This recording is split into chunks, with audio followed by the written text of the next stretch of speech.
Deus é bom. Amém. Ele é bom, amém. Ele é bom em todo o tempo. Nossos pastores estavam na conferência de homens e mulheres, mas o pastor Aleph vai falar sobre isso melhor depois. Ninguém melhor do que ele para trazer informações sobre os próprios pais, né? Amém. Mais ou menos, né? Eu sei como é. Abra sua Bíblia, por favor, no Salmo 1. Salmo de número 1. Se você gosta de anotar e você gosta de temas e de títulos, você pode botar esse título, tá? Eu coloquei esse aí. Mas se você achar um outro melhor, também pode colocar, não fico chateado com você, viu?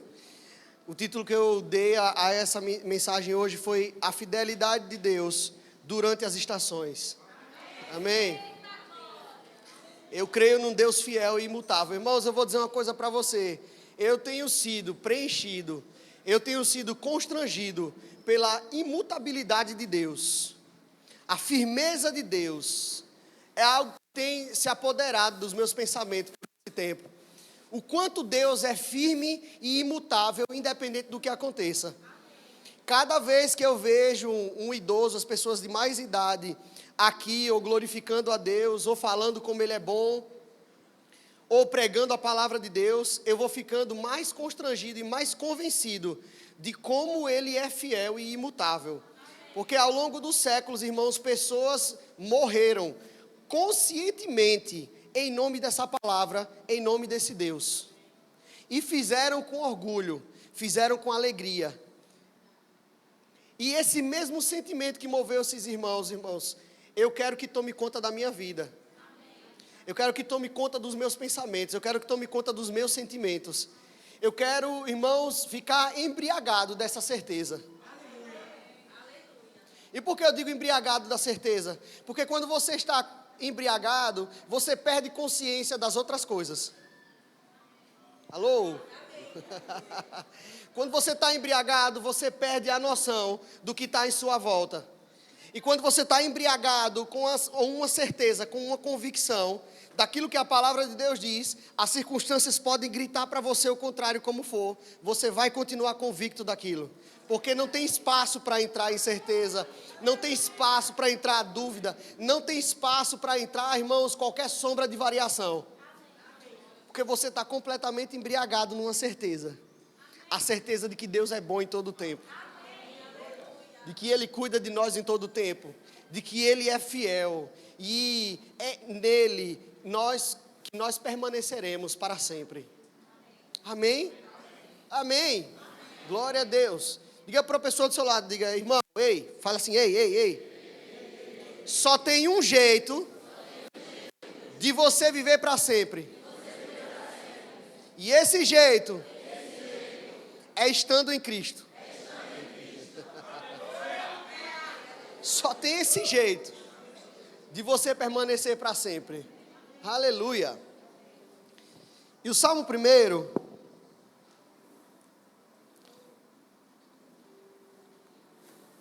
deixa eu colocar aqui.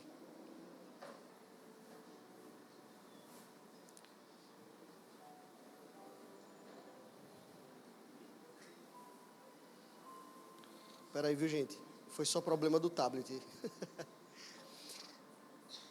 Eu que esqueci, na verdade fui eu. Eu que esqueci de pedir para ele detectar os versículos para mim. Que eu vou escrever no meu esboço e esqueço que depois eu tenho que detectar os versículos. Para ir mais rápido. Salmo 1 diz assim. Eu vou ler na atualizada, tá certo? Glória a Deus. Bem-aventurado o homem que não anda segundo o conselho dos ímpios, não se detém no caminho dos pecadores, nem se assenta na roda dos escarnecedores. Antes o seu prazer está na lei do Senhor, e nela e na sua lei ele medita de dia e de noite. Ele é como árvore plantada junto a ribeiros, junto à corrente de águas, que no seu devido tempo dá o seu fruto, e cuja folhagem não murcha, e tudo quanto ele faz será bem sucedido. Os ímpios não são assim. São, porém, como a palha que o vento dispersa. Por isso os perversos não prevalecerão no juízo, nem os pecadores na congregação dos justos. pois o Senhor conhece o caminho dos justos, mas o caminho dos ímpios perecerá. Amém? É importante a gente entender, irmãos, que Deus sempre nos mostrou que, independente do que aconteça, Ele vai fazer cumprir a sua palavra. E que existem estações na vida das pessoas, nas nossas vidas.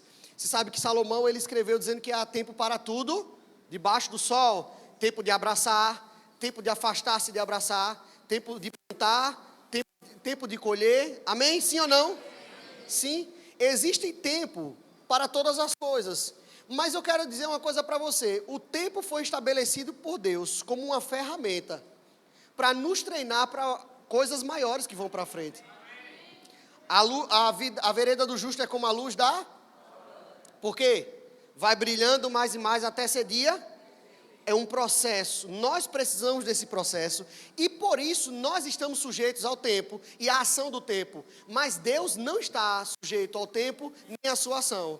Deus está acima do tempo. Ele está tão acima do tempo, que por Ele ter criado o tempo, estabelecido as regras do tempo, Ele também é capaz de mudá-lo. Daniel, lá no capítulo 2, versículo 22, ele diz que Ele muda as estações e os tempos, se for necessário para nos abençoar. O dia se detém no horizonte e o sol não vai se pôr, se for necessário para nós.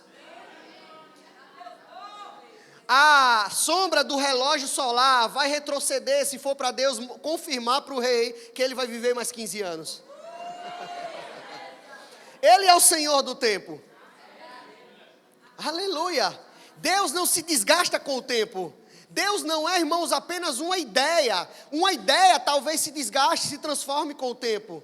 Amém? Deus não é uma ideia, Deus não é um princípio. Deus é uma pessoa.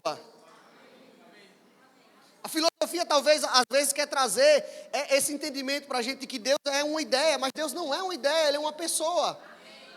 Ele é uma pessoa viva. Ele vê, Ele ouve, Ele toca, Ele sente, Ele fala. Amém? Ele tem vontade. E Ele vela para cumprir a sua palavra. Em tempo e fora de tempo. Nós é que precisamos ter o cuidado com a ação do tempo.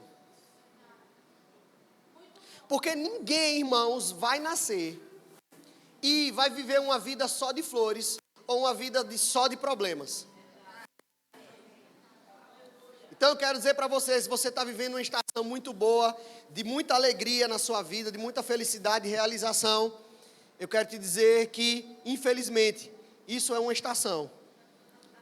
E que provavelmente vai passar, o dia mau vai chegar para você. E eu não estou jogando praga na sua vida, eu não tenho raiva de você, eu não estou querendo que você se dê mal, eu só estou falando o que a palavra de Deus diz para você. Agora, por outro lado, eu quero dizer para você que se você está vivendo uma estação de desgosto, uma estação de desapontamento, uma estação onde as coisas parecem que não vão sair do lugar e que nada dá certo na sua vida, eu quero dizer que essa estação também vai passar. A chamada recíproca é verdadeira. Pastor, então você está dizendo que então eu estou fadado a viver coisas ruins? Sim, você está fadado a ter problemas, porque você está no mundo. Vixe, que palavra ruim. Não tem problema, irmãos, continua sendo a palavra de Deus. A questão é que a mesma Bíblia que nos mostra que teremos dias difíceis, que passaremos por estações ruins, também nos diz que podemos passar por elas intactos. O problema, irmão, não é ter problema. Entendeu? O problema é como você passa por ele. Ou melhor, como ele passa por você. Eu li hoje o Salmo 73 de manhã, falando para os irmãos, e o salmista diz uma coisa interessante ali. Ele diz que o Senhor, Ele nos guia no caminho dEle, e depois nos recebe em sua glória. Deus, Ele é responsável por nós, do começo da caminhada até o seu fim. Durante a caminhada, Ele também está conosco. Jesus, irmãos, Deus ele não jogou a gente no mundo para que a gente se virasse ad infinito. Ele criou você com um propósito, Ele fez você com características específicas, escreveu todos os seus dias, como o salmista disse, e Ele faz questão de cuidar de você todos os dias. Em cada parte, em cada trajeto desse caminho que você vai trilhar, Ele se coloca como seu responsável. Amém? Então, qual é o grande perigo que nós corremos? É diante das estações e da dinâmica das estações em nossas vidas, a gente se distrair e se desconectar do que Deus disse. Porque essa é a tendência natural do ser humano. É ficar distraído ou deslumbrado com aquilo que aparece no agora. Por que Paulo disse, olha, mas nós não andamos por vista, andamos por fé? Paulo sabia, porque sabia do perigo que era ele andar de acordo com as circunstâncias do momento. Ele em outro momento fala para os filipenses, olha, eu já estive na fartura, já estive na falta. Aí ele diz, mas eu sei passar a falta e sei passar a fartura, posso todas as coisas naquele que me fortalece. Esse é o contexto do que Paulo está dizendo. Ele diz, em Deus eu tenho a habilidade de ficar intransponível, de ficar inabalável, independente da minha situação exterior.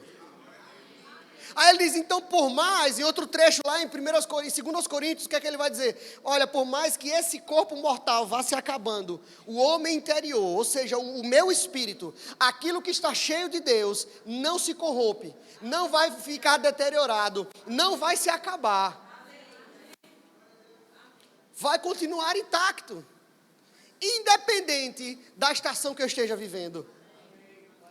E o salmista, quando escreve isso, muitos dizem, eu já vi alguns comentaristas bíblicos dizerem, já li, né? Dizerem que o Salmo 1, na verdade, é como se fosse o resumo de todos os salmos.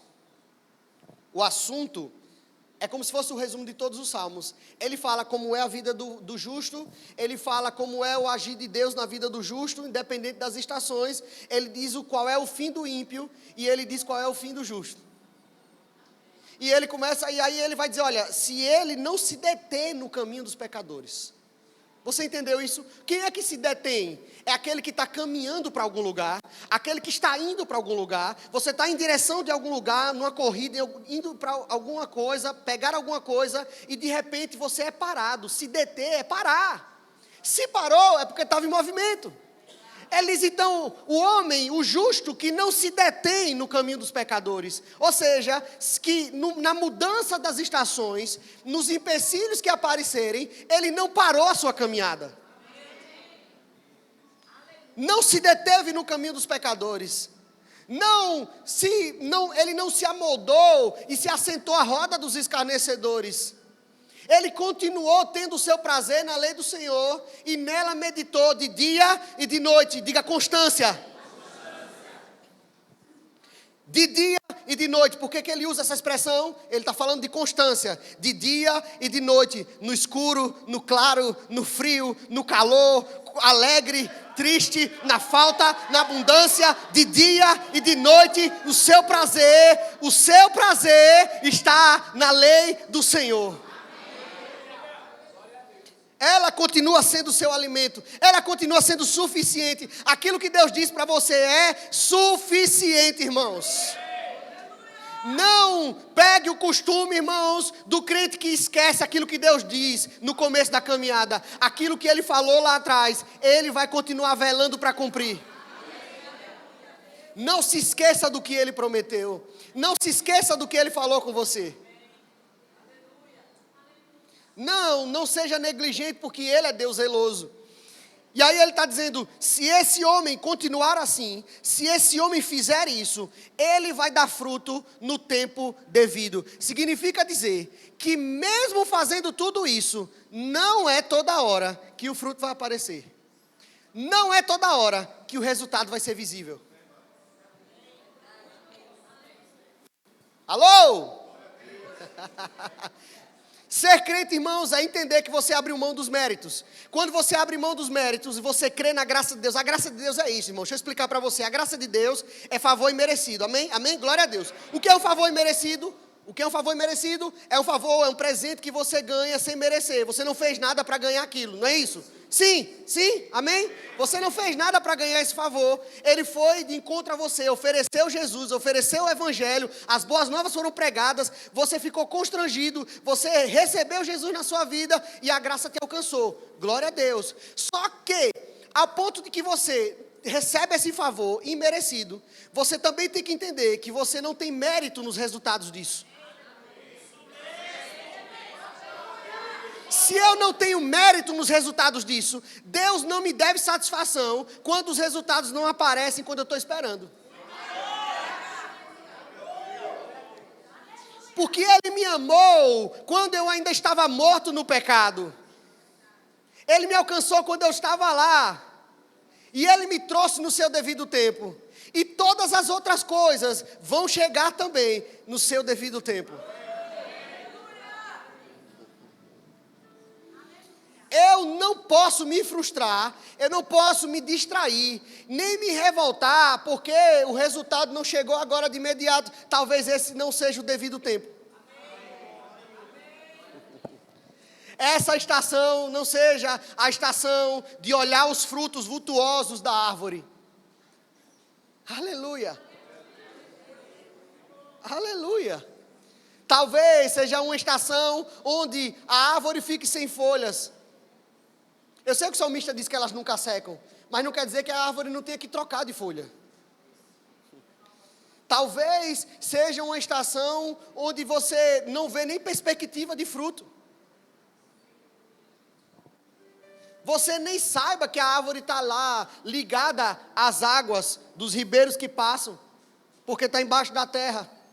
Ela está alimentada, mas talvez ninguém esteja vendo isso. Ela está sustentada, suprida, mas talvez ninguém esteja vendo isso. Talvez isso não pareça aos nossos olhos. Mas no tempo devido, o fruto vai acontecer. Nenhuma estação, irmãos, é permanente. Somente aquela de crer. Todo o tempo na vida do crente é o tempo de crer. E eu quero contar para você uma história. Tudo isso foi uma introdução, viu? Eu quero contar para você uma história. E eu quero que você tenha paciência comigo, tá certo? Amém? Amém? Para eu contar essa história para você. Quem gosta de história, amém, vai saborear. Mas quem não gosta de história vai ter que ter paciência. Abra sua Bíblia agora no Salmo 126, por favor. Salmo 126. Eu sei que você gosta desse salmo, e talvez hoje eu vou lhe causar uma grande decepção, quando eu lhe mostrar a interpretação desse salmo aqui, e você entender do que o salmista está falando. Esse salmo é muito bom, amém? Glória a Deus. Salmo 126, diz: quando o Senhor restaurou a sorte de Sião, ficamos como os que sonham, ou como os que sonham, como quem sonha. Então, a nossa boca se encheu de riso, e a nossa língua de quê? Então, entre as nações se dizia: grandes coisas o Senhor tem feito por eles. Com efeito, grandes coisas fez o Senhor por nós. Ou seja, é verdade, não é à toa que eles falam isso. Grandes coisas o Senhor fez por nós. Por isso, nós estamos... Aí, de repente, algo estranho acontece. Porque o salmista, que acabou de dizer que Deus restaurou a sua sorte, e eles ficaram como os que sonham, faz um pedido a Deus que parece muito estranho para quem está alegre, não é verdade? Ele diz: restaura, Senhor, a nossa sorte, como as torrentes do Neguebe. Os que com lágrimas semeiam, com júbilo ceifarão. Quem sai andando e chorando enquanto semeia, voltará com júbilo, trazendo seus feixes. Preste atenção, você percebeu a mudança de tom do salmista? Aquele que estava falando dos feitos do Senhor, que deixou eles como os que sonham, de repente está fazendo um clamor e dizendo, olha, quem planta chorando. Ele está falando dele mesmo, porque ele está pedindo para a sorte ser restaurada. Ele está dizendo, eu estou plantando chorando, estou plantando em lágrimas, mas eu creio, Senhor, que eu vou colher com alegria e júbilo. Sim, tem uma mudança de tom aqui. E eu quero explicar para você ao que o salmista estava se referindo aqui, esse salmo. Abra sua Bíblia enquanto eu falo, no livro de Ageu, um livro que você lê o tempo todo. Livro... Todo mundo sabe onde está Ageu aqui. Ageu. Livro do profeta Ageu. Eu gosto dos profetas menores, irmãos. É depois de Sofonias. Muito bem, é verdade, pastor. Que é outro livro muito conhecido. É verdade. Ageu. Abra sua Bíblia lá em Ageu, no capítulo 1. Sabe, irmãos, eu vou explicar para você porque que ele fala, o salmista, enquanto você abre, eu vou tentar esclarecer o salmo que a gente acabou de ler. Na verdade, esse salmo foi escrito no período pós-babilônico, pós-exílio, amém? Quem sabe do que eu estou falando? Quem sabe do que eu estou falando? Deixa eu ver se a maioria sabe. Quem sabe do que eu estou falando? Exílio, Babilônia, Israel. Não sabe? Quem não sabe, eu vou explicar agora. Israel, eu vi que a maioria não sabe, então eu vou explicar para você. Vamos lá, volto mais ainda. Em determinado momento, o povo de Judá, ou o povo de Israel, como você conhecer, na verdade é Judá, tecnicamente falando, mas pode chamar do povo de Israel mesmo, o povo de Deus, o povo de Judá, foi dominado pela Babilônia. A Babilônia invadiu e tomou Judá, amém? Deixou a cidade desolada, destruiu o templo de Salomão. Quem sabe o que é o templo de Salomão? Isso aí vocês sabem. Destruiu todo o templo que Salomão construiu. Enfim, foi desolado. Vocês estão vendo agora como é a guerra quando alguém invade o território de outro, por terra principalmente, a ocupação terrestre, como é desolador, né? E aí foi feito isso com Judá, e eles pegaram alguns príncipes, inclusive de Judá, não mataram, era a cultura dos babilônicos, ou dos caldeus, que como a Bíblia também chama, e colocaram lá no exílio, levaram mulheres, levaram os artífices, todo mundo que era especialista, eles levaram para a Babilônia. Os artistas, os sábios, os professores, cientistas, enfim, eles levaram para a Babilônia, e o povo de Deus ficou lá exilado por 70 anos, amém? Ok? Ou quase 70 anos, vamos lá. Existiam muitas profecias a esse respeito, e aí, em determinado momento, o povo, a Babilônia vai entrando em guerra, porque ela era um país que tinha uma política expansionista, e ela vai entrando em guerras, e mais guerras, e mais guerras, aí é dominado pelos persas, amém? E aí chega um imperador chamado Ciro, quem já ouviu falar? O imperador Ciro o Grande. Aí Ciro permite que o povo de Judá volte para lá. Ele liberou mais ou menos, se eu não me engano, 50 mil pessoas para voltar para Jerusalém, para reconstruir a cidade e edificar o templo de novo, que foi destruído. Amém? Pegou até aí? Glória a Deus. Vamos adiante.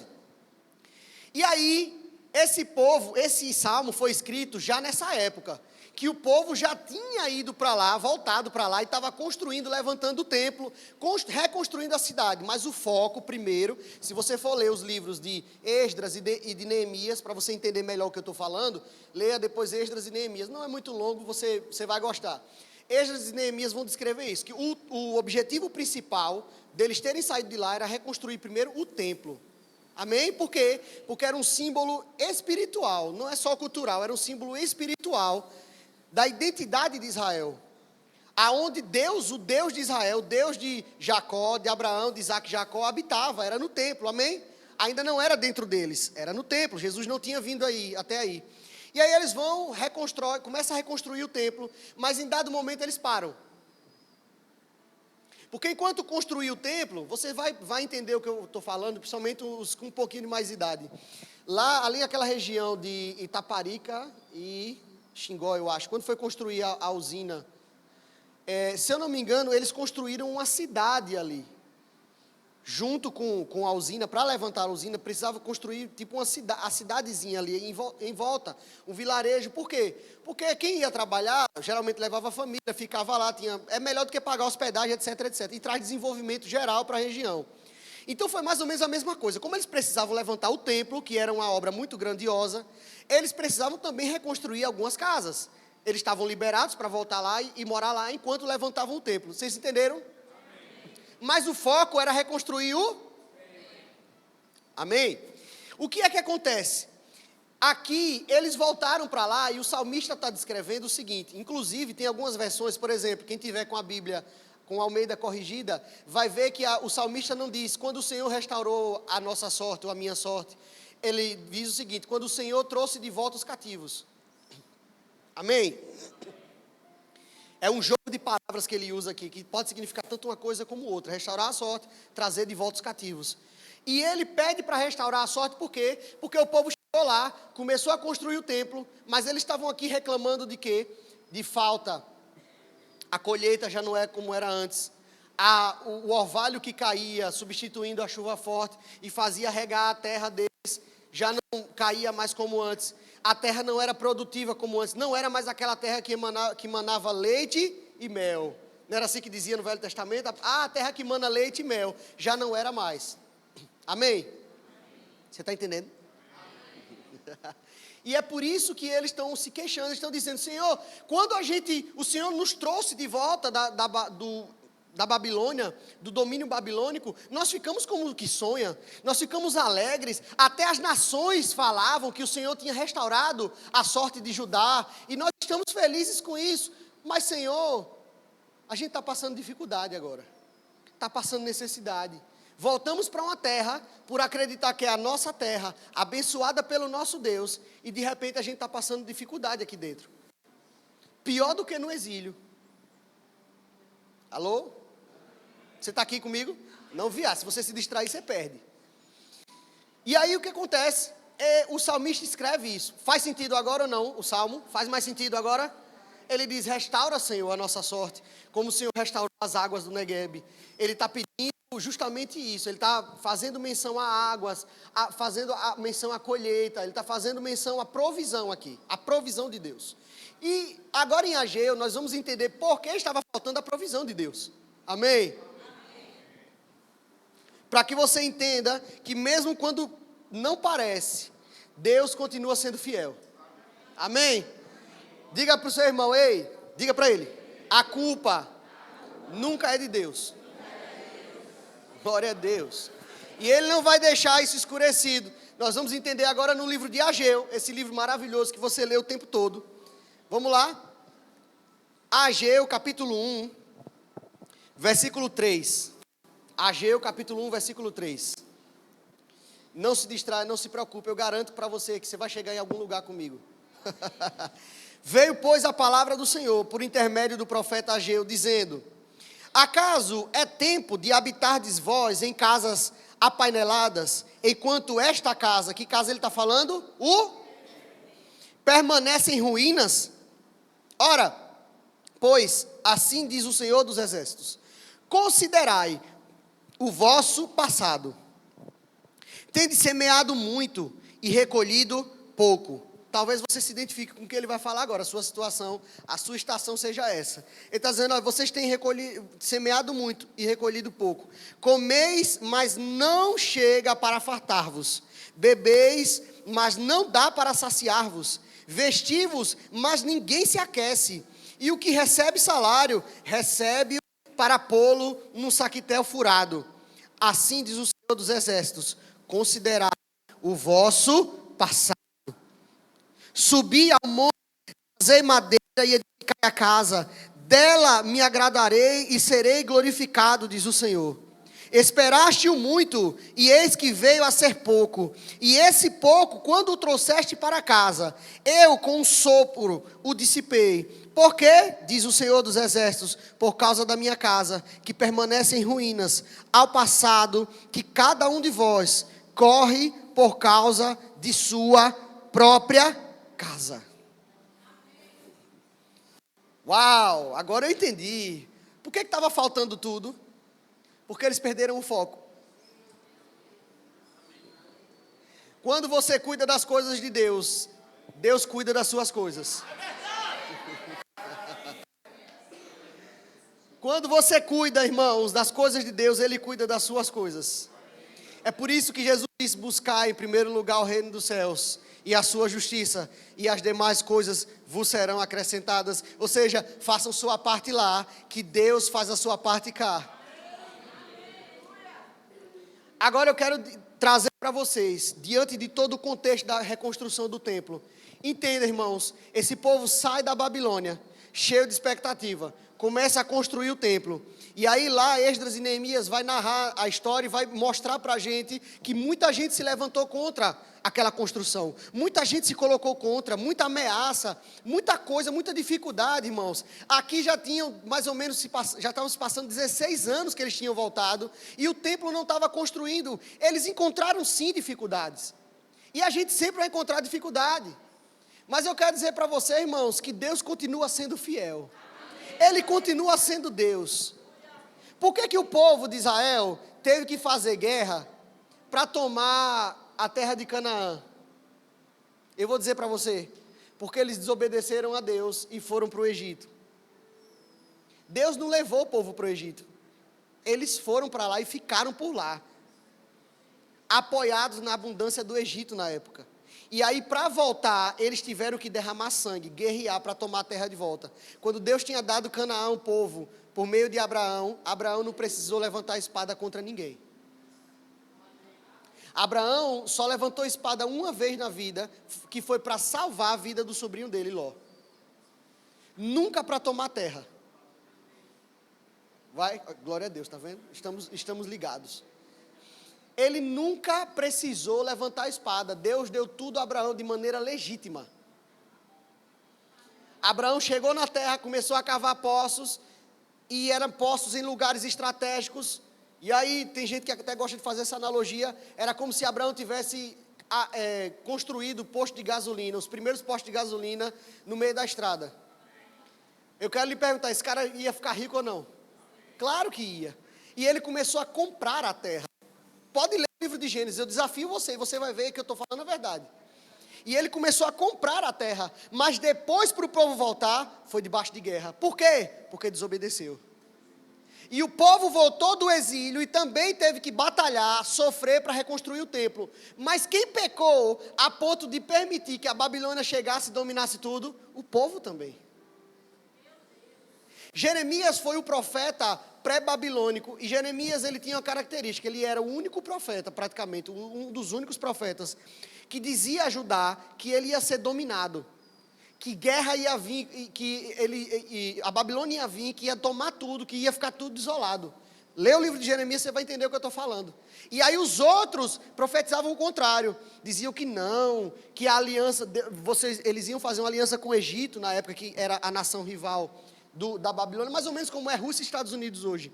E aí a nação rival era o Egito. Não, vai fazer uma aliança com o Egito vai nos livrar, vai nos ajudar. E Jeremias dizia, não vai, o juízo de Deus vai chegar sobre vocês. E batiam em Jeremias por causa disso, prendiam Jeremias, jogavam ele num calabouço, e ele sofria, e ele lamentava, e ele chorava, e continuou falando que Deus falava para ele. E Jeremias, esse mesmo profeta, lá em Lamentações capítulo 3, versículo 39, ele diz, do que se queixa o homem? Queixa-se dos seus próprios pecados. Aí ele diz, esquadrinhemos os nossos corações e voltemos ao Senhor. O que ele está dizendo aqui, irmãos? Tudo que nós estamos passando é responsabilidade nossa. E a única maneira da gente sair ileso dessa estação é voltarmos para o nosso Deus. E o povo esqueceu, entrou na terra e começou a enfeitar suas próprias casas. E o profeta está dizendo aqui, o que adianta? A casa do Senhor está aí, destruída. Vocês vieram aqui por causa dela. Foi ela que trouxe vocês aqui. Foi esse propósito que levantou vocês. Foi esse propósito que Deus chamou você para fazer. Nesse propósito você foi sustentado e você se distraiu pensando em enfeitar suas próprias casas. Você, em dado momento, se preocupou com o seu conforto. E no momento que você se preocupou com o seu conforto, você abandonou aquilo que Deus tinha falado para você.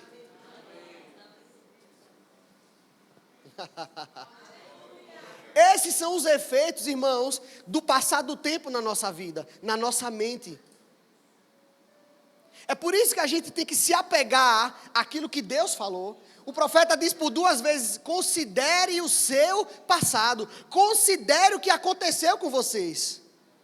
Considere o que aconteceu com vocês. Lembre do que aconteceu com vocês. Lembre do que os profetas disseram. Lembre do que foi ensinado. Lembre da palavra. Lembre de Moisés. Lembre de Jeremias. Mas eles estavam distraídos com as suas próprias casas, com o seu próprio conforto. Deixa eu dizer uma coisa para você: nem toda estação na sua vida vai ser de conforto. Aquela estação para eles era uma estação de acordar cedo e ter que ir lá, bater massa, levantar a parede e restaurar o templo do Senhor, que os seus antepassados foram responsáveis por derrubar. E eles não estavam satisfeitos com isso. Sabe, irmãos, nem sempre a palavra do profeta vai ser assim, diz o Senhor, você vai ganhar um carro. Às vezes a palavra do profeta vai ser: conserta a sua vida, porque juízo está chegando para você.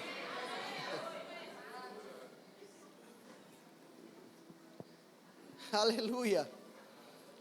Aleluia.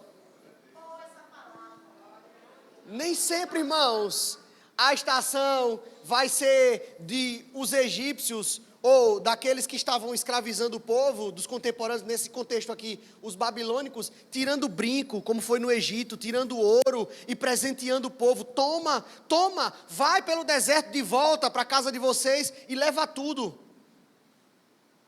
Porque foi assim que o povo de Israel saiu no Êxodo. Saiu com o ouro do povo do Egito, provido de tudo. Esse não era o tempo, irmãos. Essa não era a estação. A estação era de suor, era de ralar, irmãos. Porque não existe colheita sem plantação. Não existe colheita sem plantação, irmãos. E ainda que tenha plantação, o trabalho não acabou, irmãos. Colher também dá trabalho. Colher também exige disciplina, organização, esforço. Aleluia. Aleluia. Você vai se alegrar com o fruto do seu trabalho, beleza, você está colhendo, mas não quer dizer que você vai fazer isso de braço cruzado, irmão. Problema chega, batalhas chegam, mas não nos cabe nos distrairmos. A distração é uma faculdade sua. Deus não muda de ideia, irmãos. Ele não troca de palavra. Ele não disse bem assim: saia e por enquanto vocês vão sair para construir o templo. Ele não ia, mas o povo chegou lá, tá bom, mas já que vocês estão aí, deixa o templo para depois. Vou ajeitando as casinhas de vocês. E o se apegar cada dia mais a essas coisas foi minando a provisão de Deus. Porque só há provisão, irmãos, onde tem obediência. E obediência, irmãos, tem a ver com propósito. Você tem um propósito, você segue esse propósito, você obedece esse propósito, a essa diretriz, e ali vai haver provisão para você. Você quer ver um exemplo disso? Deus diz: sai, Abraão, da sua terra, do meio da sua parentela, para onde eu lhe mostrarei. Abraão vai para um lugar que parece o meio do nada. Ele ainda manda Ló escolher, Ló vai escolhe o que era bonitinho, ele fica com o que é feio. O que é que Deus faz com Abraão? Prospera ele. Chegava a fome, chegava a falta, mas para Abraão era sempre riqueza. Aumentou a fortuna de Abraão. Você quer ver outro exemplo? De repente o povo está no Egito, ele diz: saia do Egito agora e volte para a terra que eu tinha prometido a seus pais. O povo vai e sai do Egito. Além do ouro que eu já falei, a Bíblia diz que nem o chinelo dos pés. Irmãos, eu vou dizer para você. Imagine só, minha filha, ela cresce. Em 2 meses, Luísa, ela perde a roupa ou o calçado. Mais ou menos 2 meses. A velocidade de uma criança crescer é isso. 2, 3 meses, acabou, não dá mais. Mas a Bíblia diz que os filhos de Israel iam passando pelo deserto e a roupa crescia junto com os meninos.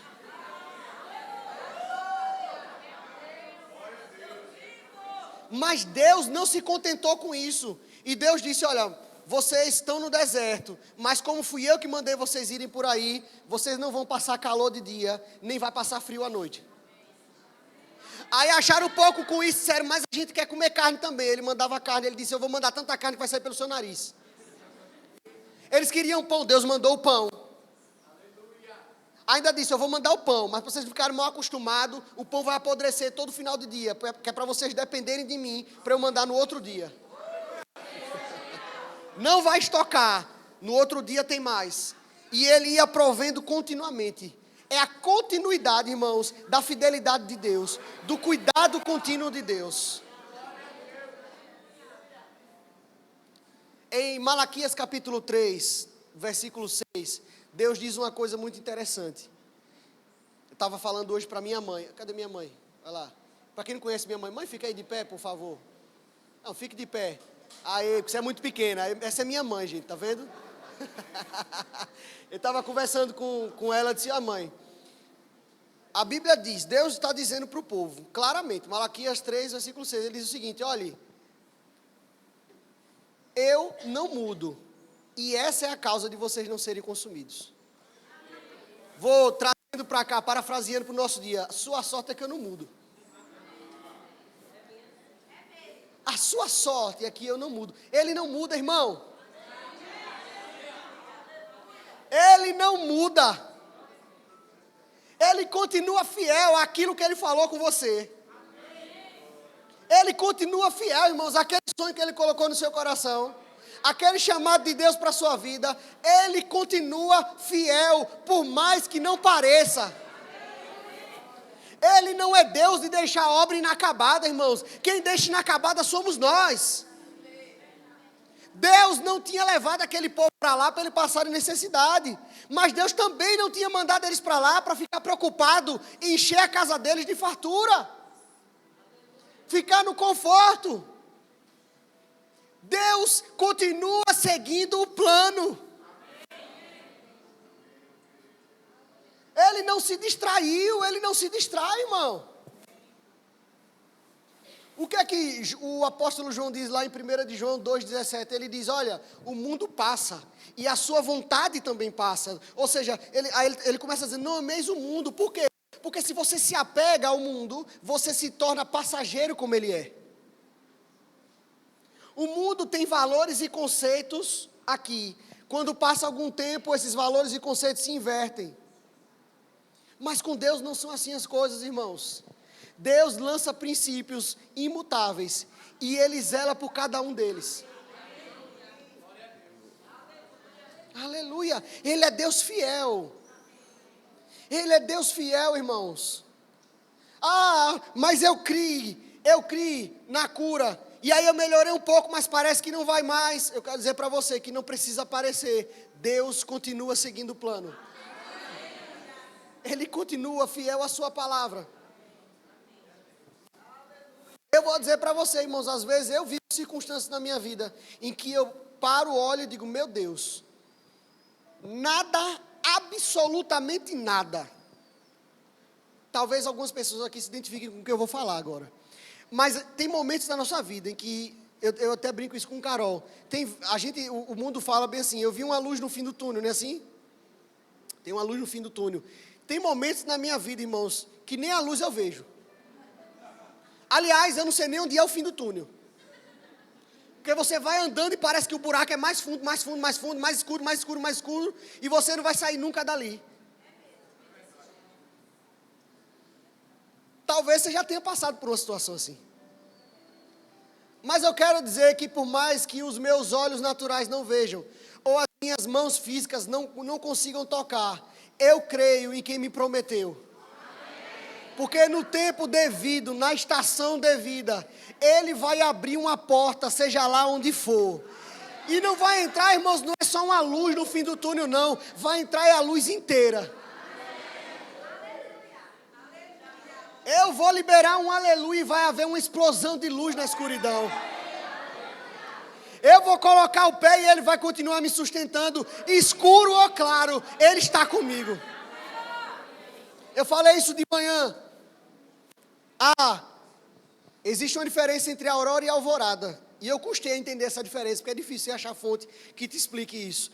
Mas a aurora é o primeiro raio de luz do sol que nasce no horizonte. E a alvorada é quando não tem luz ainda, não tem raio de luz ainda do sol, mas você percebe que está amanhecendo.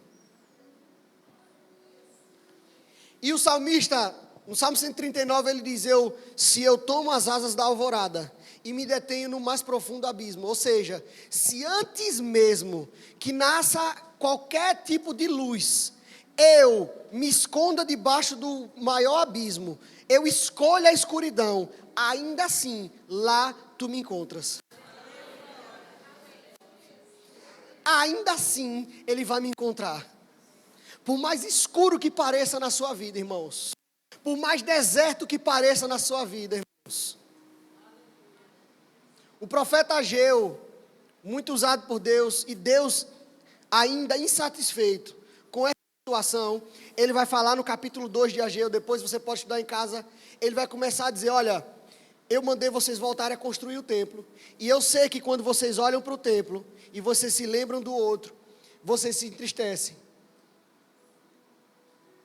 Quem já ouviu aquele versículo que está em Ageu, inclusive, dizendo que a glória da segunda casa seria maior que a primeira?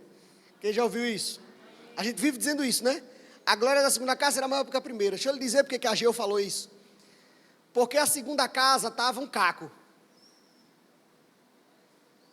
em pedaços, com dificuldade de ser levantada. E aí Ageu, Deus fala com ele, e ele diz: olhe, vocês nem vão ter saudade daquela casa. Não interessa o que ela esteja parecendo para você agora. A glória dela vai superar a da outra.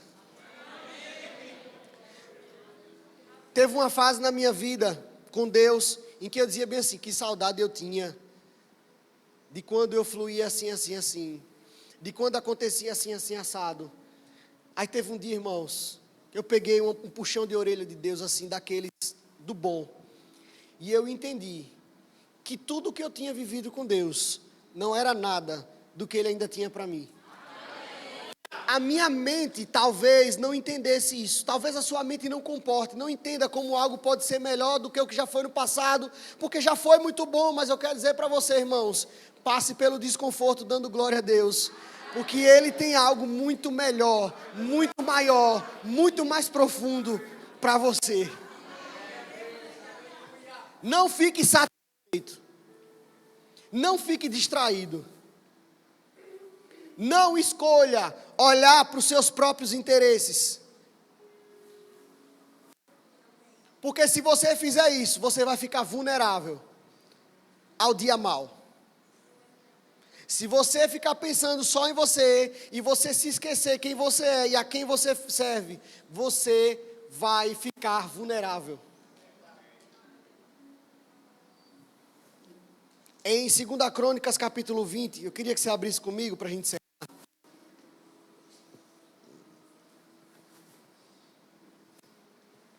Eu queria que você abrisse em 2 Crônicas, capítulo 20, versículo 12. Aqui vai narrar a história de Josafá. 3 exércitos se levantaram contra Judá. E aí, meu amigo, eu vou dizer uma coisa para você. Bateu o desespero. Imagine só, Judá pequenininho, como é hoje, né? Ainda. E 3 nações se levantando contra ele. Josafá se viu em apuros. Mas a Bíblia diz que Josafá se propôs a servir e buscar o Senhor. Ele se lembrou em quem ele deveria focar e de onde ele ia extrair socorro. E aqui no versículo 12, ele diz assim, ele está fazendo uma oração, ele diz: ah, nosso Deus, acaso não executarás tu o teu julgamento contra eles? Porque em nós, e aqui, irmão, está a chave do livramento de Josafá. Ele diz: porque em nós não há força para resistirmos a essa grande multidão que vem contra nós. Ele reconheceu que nele não tinha força, nele não tinha jeito. Aí ele vai e diz: e nós não sabemos, e não sabemos nós o que fazer. Ele era o rei, irmão, você entendeu? Se o rei não sabia o que fazer, Você está aqui?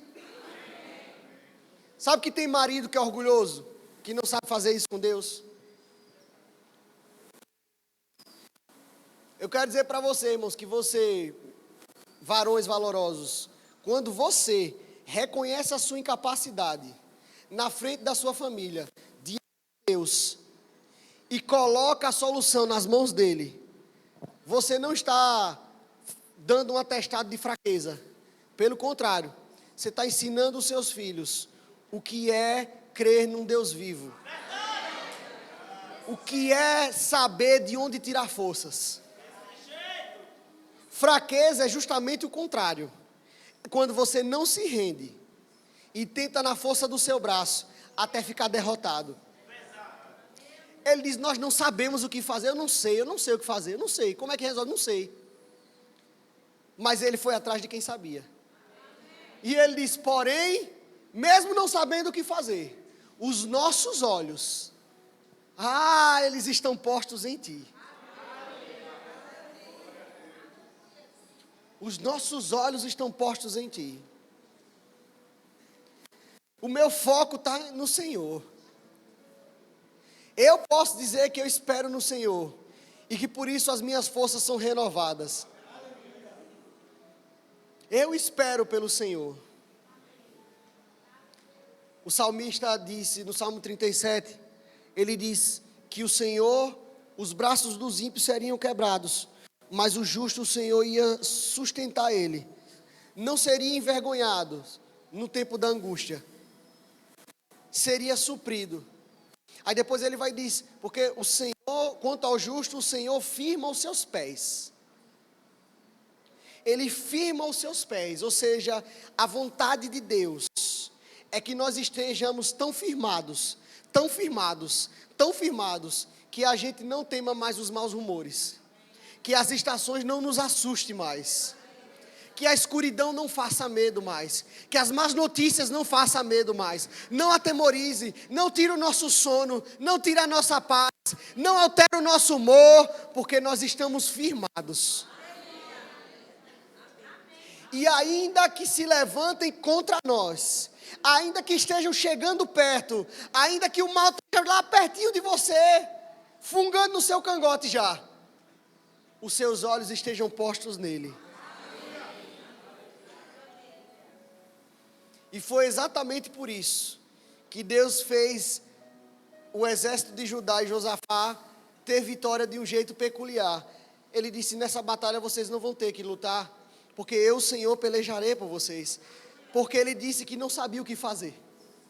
Deus estava dizendo, porque você disse que não sabia o que fazer, eu estou lhe dizendo que eu sei, e eu vou fazer por você.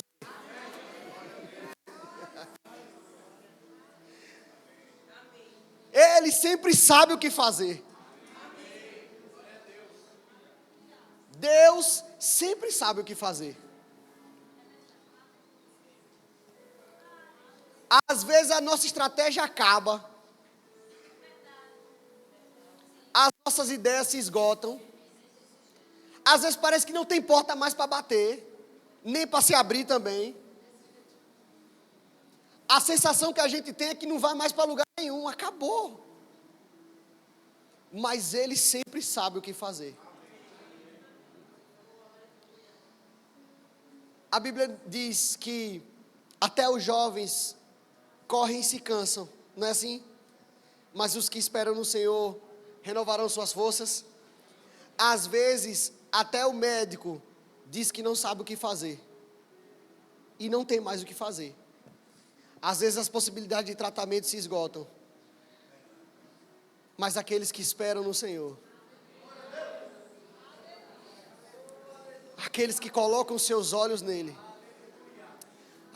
aqueles que entenderam o que o escritor aos Hebreus disse, que pode chegar confiadamente ao trono da graça para buscar socorro no tempo devido. Aqueles que têm a sua força e esperança no Senhor, não ficarão frustrados ou envergonhados. Não ficarão frustrados ou envergonhados. Aleluia! Eu vou dizer uma coisa para você, eu não sei Mas vocês podem ter o visto negado quantas vezes for necessário. No tempo devido, Deus vai colocar vocês lá. Aleluia. Aleluia. Ele tem, irmãos, a chave em suas mãos para a porta certa que tem que se abrir para você. Aleluia. Ele tem. Ele tem. Deus continua seguindo o plano. Ser justo, ser filho de Deus, implica a seguir esse plano junto com Ele.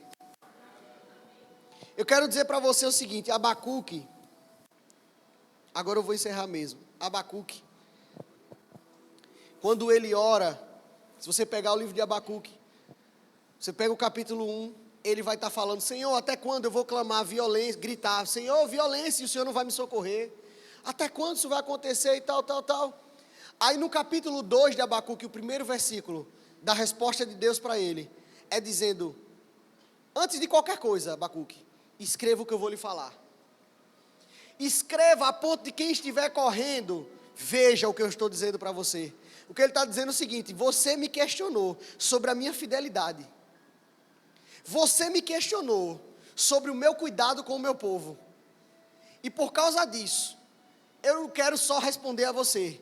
Eu quero que todo mundo veja e saiba que eu continuo cuidando de vocês.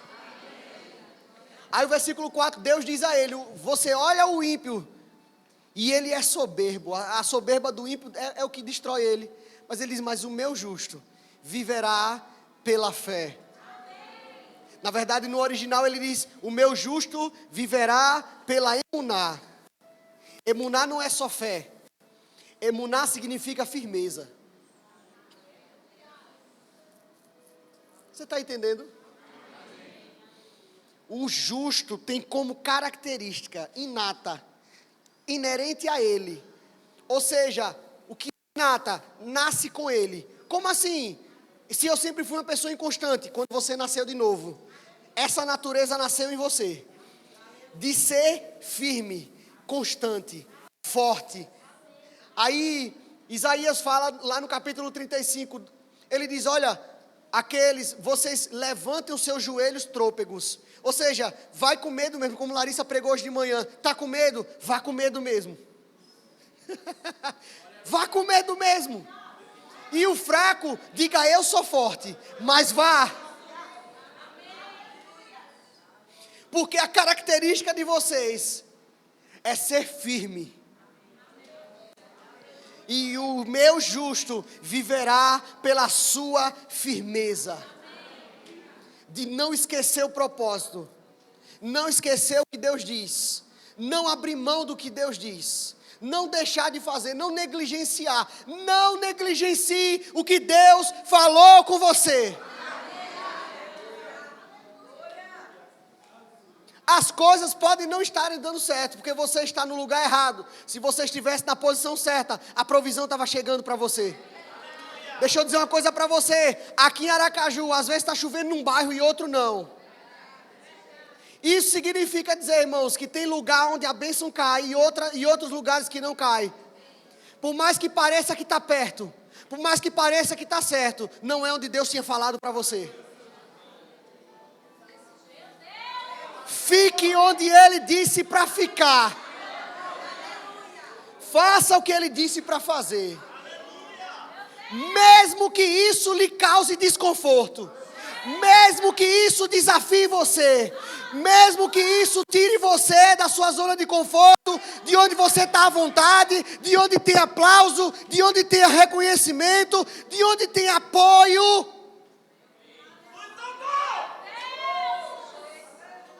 Você não precisa de apoio melhor do que Deus. Apoio é Jeová, irmãos. O resto é só muleta. Pode parecer apoio, mas não é muleta. E muleta, irmãos, todo mundo que usa não consegue correr.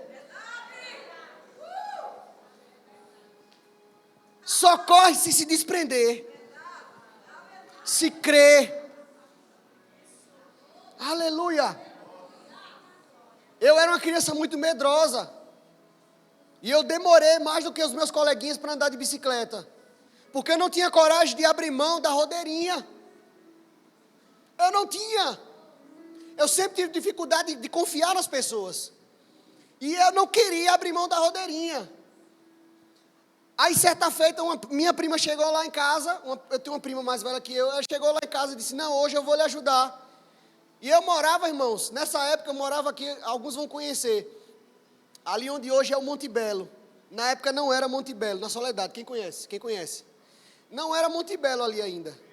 E eu morava na casa da frente, ali onde tinha uma granja.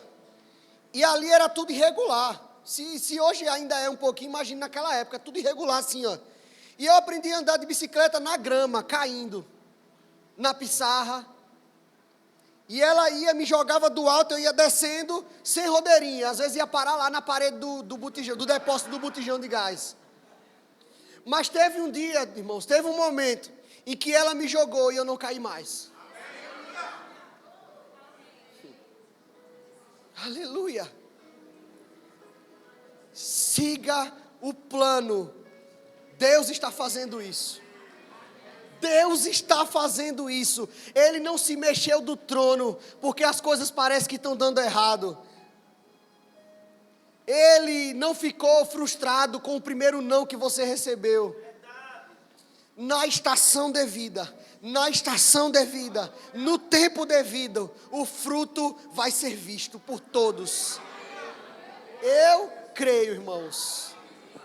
Amém? Glória a Deus. Eu queria que você fechasse os seus olhos, curvasse sua cabeça.